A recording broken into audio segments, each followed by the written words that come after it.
Importance of study and learning. Once in city of Rome lived Jews who used to study Torah sacred scripture every day. They all loved to study and cherish learning from Torah. Roman authorities started to see learning of Jews as a threat and one day issued an order that no one is permitted to study Torah, and anyone who is caught studying Torah would have to pay with his life. Rabbis and scholars were saddened by news and closed their study halls and hid their Torahs, except for one rabbi whose name was Rabbi Akiva.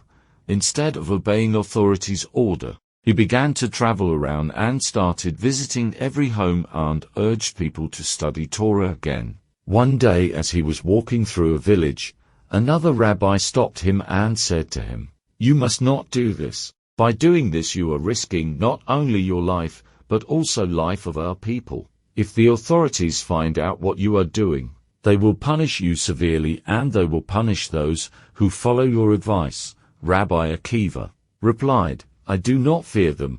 Another rabbi said, "But you must be afraid."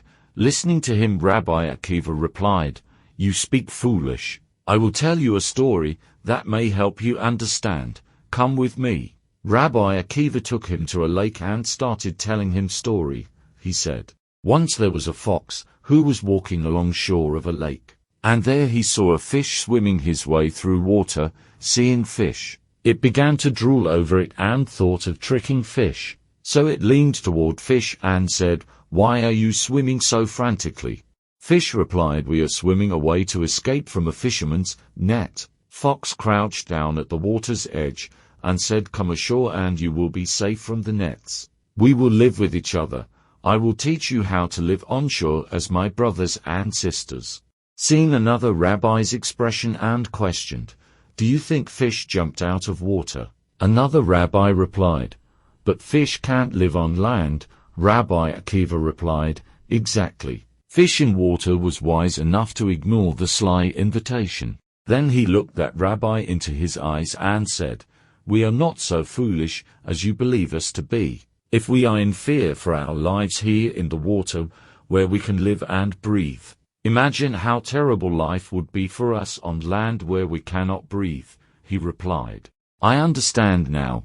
Rabbi Akiva asked him, "Okay, tell me, what have you learned?" "We fear our enemies here when we study the Torah, but if we abandon our study, which gives us hope and life, we will be more fearful still," he replied. After this, two rabbis walked together through villages and town, and together they opened academies. Doors. This story is presented by Speak Out Learning English. Thank you for watching.